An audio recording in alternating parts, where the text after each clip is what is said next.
আমাদের গৃহবধূদের মন খারাপ থাকুক আর শরীর অসুস্থ থাকুক, আমরা কিন্তু বসে থাকলে হবে না। আমাদের সংসারে আমাদের অনেক রকমেরই কাজকর্ম থাকে, যেহেতু একার সংসার আমাদের কিন্তু সবটা নিজেই করতে হয়। Hello everyone, good morning. আশা করছি তোমরা যে যেখানে আছো অনেক ভালো আছো আর সুস্থ আছো। আমার ছোট্ট একটা ফ্যামিলিতেই তোমাদের সবাইকে জানাই অনেক অনেক ভালোবাসা। আজকে কিন্তু ঘুম থেকে উঠেছিলাম অনেকটা সকালে, কিন্তু কোনো কাজ বাজ কিন্তু কিছুই করিনি। উঠে কিন্তু এখানে সেখানে বসেছিলাম।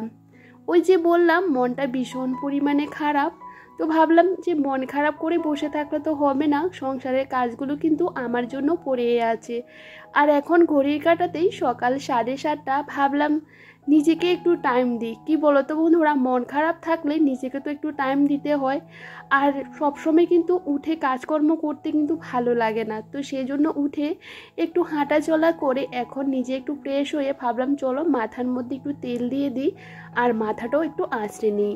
তারপরে সংসারের কাজগুলো তো করতে হবে। সারাটা দিন কিন্তু আমরা সংসারের কাজকর্মই করে থাকি, নিজেকে দেওয়ার মতন একটুটুকু সময় আমরা পাই না। তো ভাবলাম চলো আস্তে আস্তে সংসারের কাজগুলো করতে হবে, কারণ সংসারের কাজগুলো কিন্তু আমাদের জন্যই পড়ে থাকবে। যতই দেরি করি না কেন, কাজ করতে করতে আমাদের দেরি হয়ে যাবে। সেজন্য আর বসে থাকতে পারলাম না, সংসারের কাজেই লেগে পড়েছি।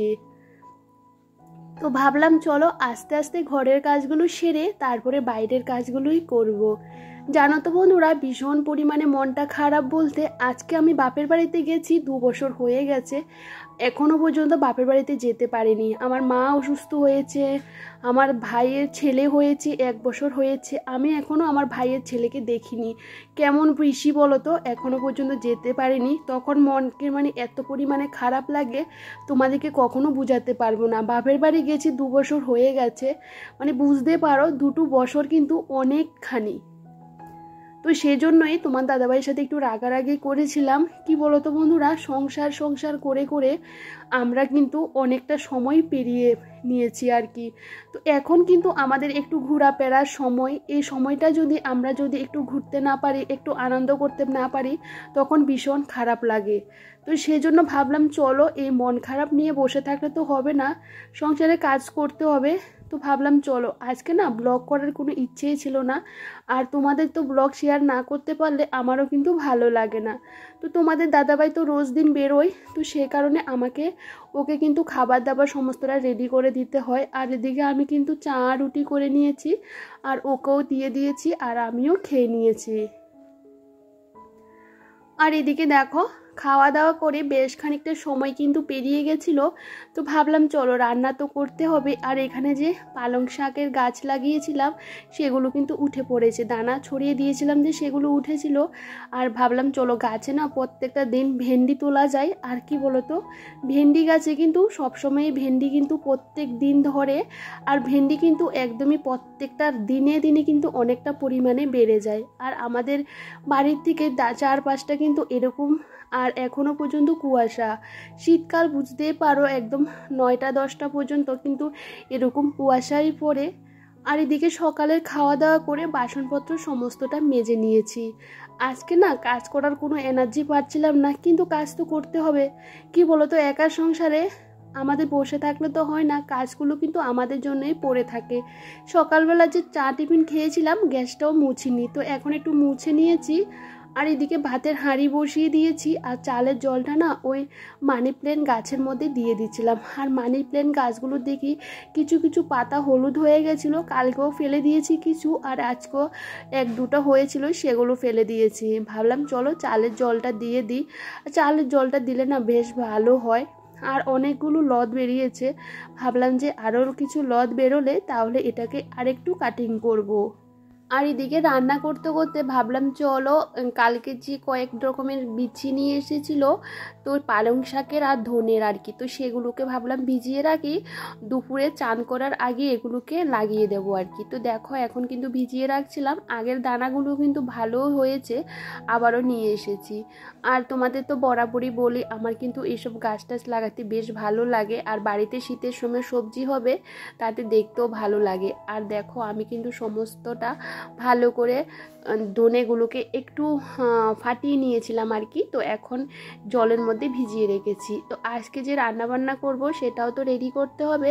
তো ভাবলাম চলো ঝটাপট করে রান্নাটাও সেরে নিই। আর এদিকে না গাছ থেকে ভেন্ডি এনেছিলাম, সেগুলো ভাতের মধ্যে সেদ্ধ দিয়ে দেবো, আর মাছের ঝোল করব, আর সয়াবিনের তরকারি করব। তো ভাবলাম ঝটাপট করে হয়ে যাবে। একদিকে ভাত বসিয়ে দিয়েছি, আর এদিকে কিন্তু আমি মাছটা ভাজতে বসিয়ে দিয়েছি, জানো তো বন্ধুরা, তাহলে না একটু তাড়াতাড়ি হয়ে যাবে। আর একটু আগে ভাতটা বসিয়ে দিয়েছি, কি বলো তো, ভাতটা না ফুটতে না একটু সময় লাগে, সে কারণে। আজকে না বেশি কিছু রান্না করছি না, একদমই হালকা পাতলা করে রান্নাগুলো করছি। আর সকালবেলা না আমার না আজকে যেহেতু রান্নাবান্নাগুলো শুরু করতে একটু দেরি হয়ে গেছে, এখন না ভীষণ তাড়াহুড়ো করে রান্নাগুলো কমপ্লিট করতে হচ্ছে। ও বেরিয়ে যাবে খেয়ে, সে কারণে। তো এইদিকে দেখো দুদিক দিকে আমি বসিয়ে দিয়েছি। ওইদিকে ভাতটা নামিয়ে একদিকে সয়াবিনটা রান্না করছি, আর একদিকে মাছের ঝোলটা করে নিচ্ছি। তাতে কিন্তু বেশ খানিকটা সময় কিন্তু তাড়াতাড়ি হয়েও যায়, একটু তাড়াতাড়ি রান্নাবান্না কমপ্লিট করে নিতে পারি। তো দেখো এদিকে সয়াবিনটা ভালো করে কষিয়ে নিয়েছি। আর কি বলতো, ছেলের জন্য আবার ডাল করব ভেবেছিলাম, যে অন্য আর কিছু করব না, কিন্তু ডালটা করতে হবে। ডালটা না আমাকে রোজ দিনে করতে হয়, না হলে ছেলেকে ভাতটা খাওয়াতে ভীষণ পরিমাণে অসুবিধা হয়। আর এদিকে আমার রান্নাটা হয়ে যাওয়ার সাথে সাথে কিন্তু ওকে আমি খাবারটা দিয়ে দিয়েছি, আর ও কিন্তু খেয়ে নিয়েছে। আর এদিকে আমি ভাবলাম চলো রান্নাঘরটা পরিষ্কার করব, তার মধ্যে রান্নার যে করেছিলাম বাসনগুলো না মাজতে হবে, সেগুলোও বাইরে রেখে এসেছি। ভাবলাম চলো এদিকে সমস্ত কিছু গুছিয়ে রেখে দিই।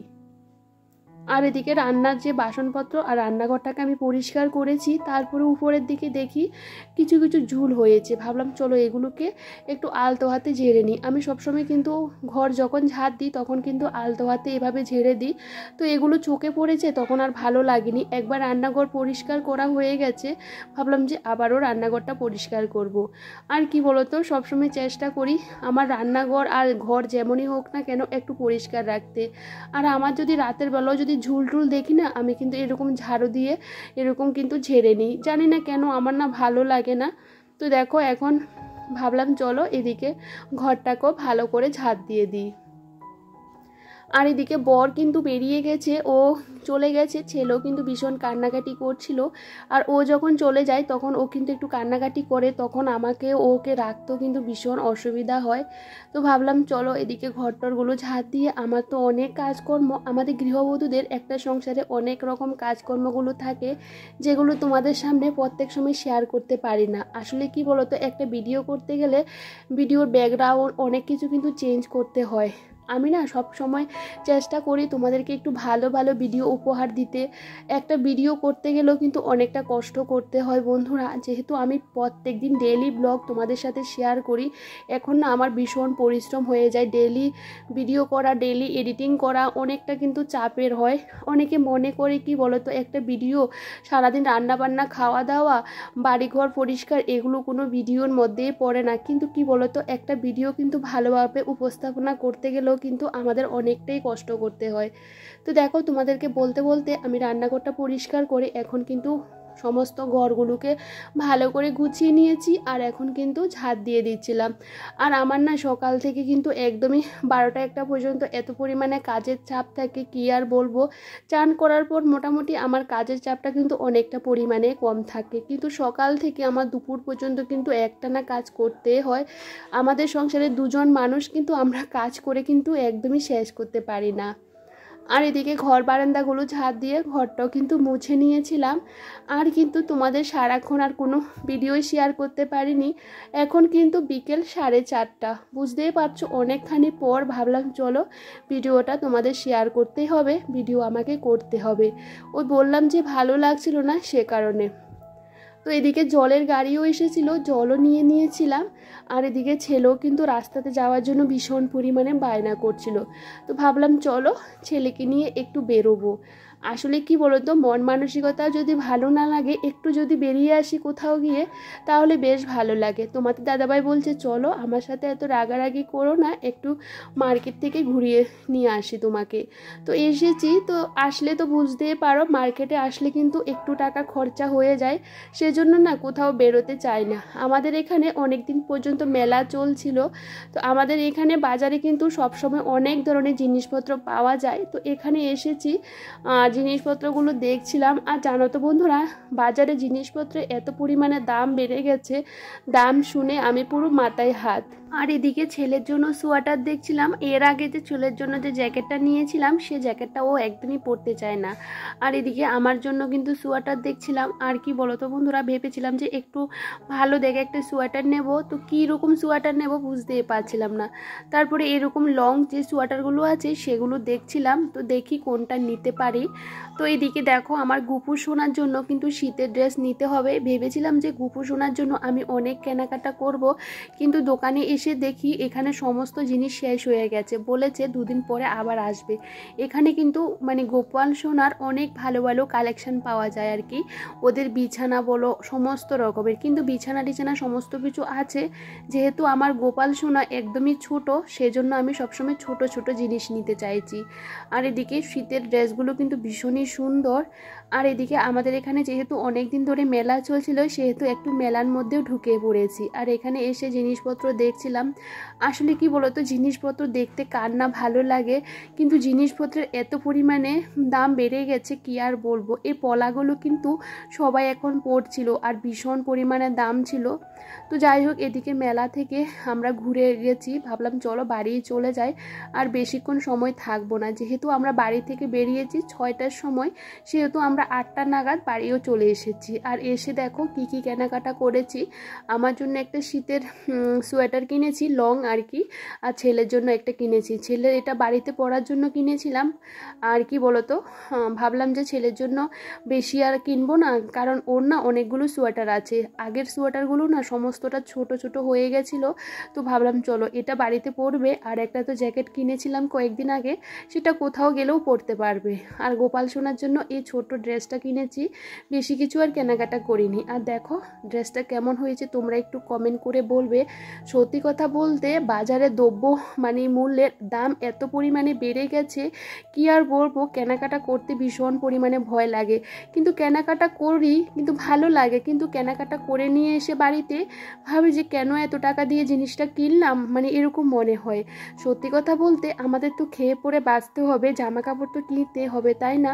আর এদিকে দেখো কিছু সবজি বাজারও নিয়ে এসেছি। আর এখানে দেখো আতক চাল নিয়ে এসেছি, কারণ পিঠে বানাতে গেলে তো আতক চালের দরকার হয়। কারণ কি বলতো, ওই যে গুঁড়োটা পাওয়া যায় সেটা দিয়ে কিন্তু ভালো রকমের পিঠে হয় না, সেজন্য ওই চালটা নিয়ে এসেছিলাম।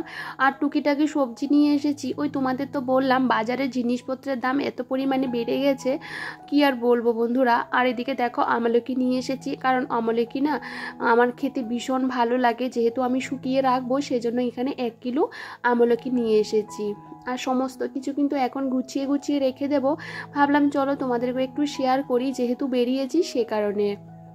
তো আসার সময় কিন্তু একটু চাউমিনও নিয়ে এসেছি, ভাবলাম চলো চাউমিনটা দিয়ে আজকে ব্লগটা এন্ড করে দেব। তো চলো বন্ধুরা, আজকের ভিডিওটা যদি তোমাদের কোনো অংশে ভালো লেগে থাকে প্লিজ কমেন্ট করে জানাতে ভুলো না। নেক্সট ব্লগে দেখা হচ্ছে, ততক্ষণ তোমরা সবাই খুব ভালো থেকো, সুস্থ থেকো, সাবধানে থেকো। সবাইকে টাটা, বাই বাই।